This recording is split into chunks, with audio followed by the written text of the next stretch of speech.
In today's video, we are talking about the dreaded chicken wing. You know the one I'm talking about, where it looks like you got somebody in a headlock in your follow through. But why is it happening? And more importantly, what can you do to correct it so you can go from inconsistent ball striking and frustration to more consistent contact, more distance, and more fun on the golf course? All right, let's first talk about where the chicken wing comes from. Typically, I see two main faults that will lead to this issue in your follow through.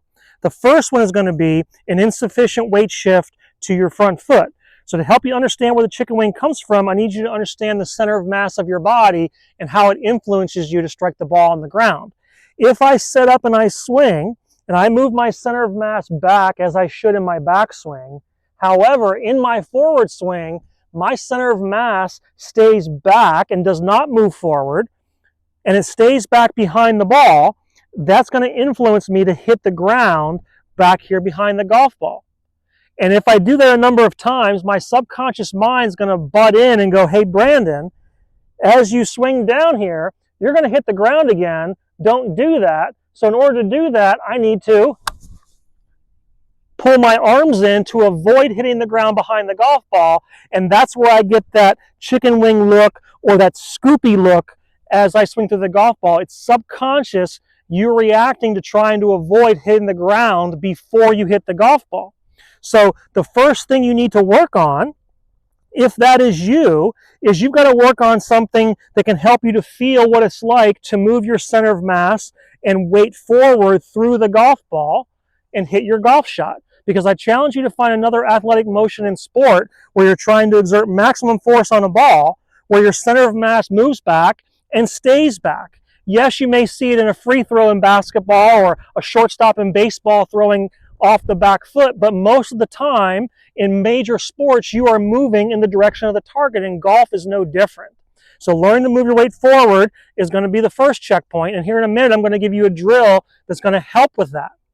But the second reason is if you are moving your weight forward, yet you are still chicken winging, most likely this left side of the body, which for many of you who are playing golf right-handed, is your weaker and more uncoordinated side of the body, is not moving out of the way as you shift forward. So you're shifting forward, and as you come into impact, this left side of the body is not moving up and back out of the way to make space for you to extend through. So if I swing, and on the way down, I get forward with my center of mass, and everything moves forward, I might be able to hit the ball first, but now I have no room to swing the club around my body. So after impact's over, or at impact, I have to feel this in order to get the club working around me because the left side of my body isn't allowing me to extend through it. So something you can do to help you feel both your center of mass and your weight moving forward, and to feel this left side of the body working back and out of the way, is to do this next drill. Now, I want you to understand something. I'm not talking about opening up your hips and just turning.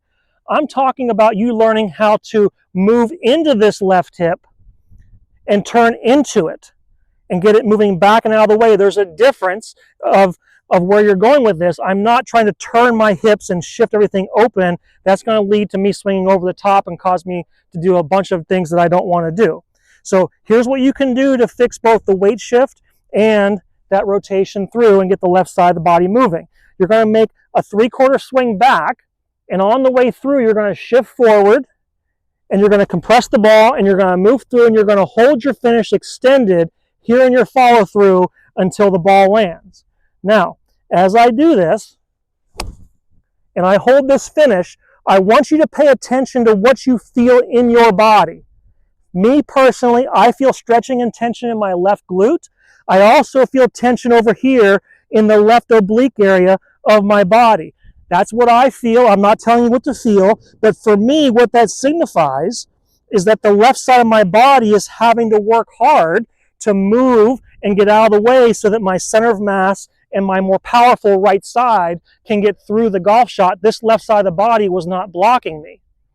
If I swing and I feel fearful that turning through the shot in this area is going to cause me to come over the top, what you can do is you can take a head cover or a pool noodle with sand in it and duct tape like I have, and place it here off the toe of the golf club. As I put this here, this is going to serve as a barrier that will help me to prevent myself from coming out and over the top. By having it here as an object to avoid, I can now learn to finish around my body, yet not come outside in and hit that pool noodle. So what can happen for some of you, everybody's body is different. Everybody's swing is different. You may have limitations in this left knee, this left hip, or this left side that are going to prevent your left side from moving as efficiently as a professional or a pro athlete. So if that is you, and you're going to feel like rotation is going to cause you to come out this way, having this pool noodle down as a way to reinforce your club path to move more out and down the line this way initially is going to be something that can help you to feel extension without finishing and moving so far around your body to the left as your club exits the turf. So having this here is a really good tool to intuitively teach you how to improve the mechanics of your swing and alleviate that chicken wing at the same time. And you notice I'm holding my finish at chest high because if I can't do it at half speed, if I can't do it at 3/4 speed, I'm surely not going to do it at full speed. So make sure you're doing this at half and 3/4 speed first.